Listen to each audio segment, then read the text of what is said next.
বর্তমান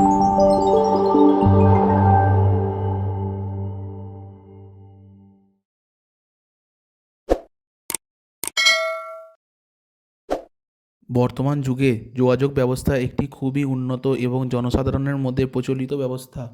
এই যোগাযোগ ব্যবস্থার একটি প্রধান এবং অন্যতম ব্যবস্থা হলো রেল যোগাযোগ ব্যবস্থা। আজকের এই ভিডিওয়ে আমরা জানব বিশ্বের মধ্যে অবস্থিত সবথেকে উচ্চতম রেল স্টেশন কোনটি। তো অনেকেই মনে করে যে পশ্চিমবঙ্গের মধ্যে অবস্থিত দার্জিলিংয়ের ঘুম স্টেশনটি হয়তো বিশ্বের অন্যতম উচ্চতম রেল স্টেশন, কিন্তু অনেকেই জানে না যে দার্জিলিংয়ের ঘুম স্টেশনের থেকেও উঁচুতে অবস্থিত একটি স্টেশন আছে। এই রেলওয়ে স্টেশনের মধ্যে আজও যান চলাচল অব্যাহত আছে এবং সারাদিনে অন্তত 2 থেকে 3টি ট্রেন এই স্টেশন বরাবর চলাচল করতে পারে।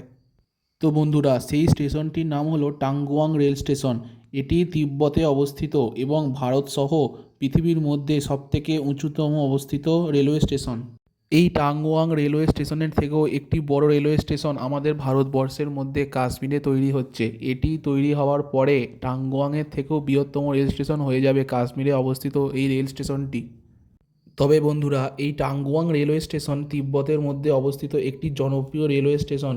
এখানে বসবাসকারী লোকেদের মধ্যে প্রায় 50% এই রেলওয়ে স্টেশন দ্বারাই যাতায়াত করতে থাকে এবং এটি একমাত্র যাতায়াতের মাধ্যম। আপনারা শুনলে হয়তো অনেকেই অবাক হয়ে যাবেন যে এই রেল স্টেশনটি তিব্বতের প্রায় সমুদ্রতল থেকে 16,627 ফুট ওপরে অবস্থান করছে। তো বন্ধুরা, আজকে এই পর্যন্তই। আমার এই ভিডিও আপনাদের সবার কেমন লাগলো সেটি অবশ্যই কমেন্টে জানাবেন। এই রকম আরও ভিডিও দেখার জন্য অবশ্যই নলেজ স্টুডিও চ্যানেলটিকে সাবস্ক্রাইব করে রাখুন এবং বেল আইকনটি প্রেস করে রাখবেন।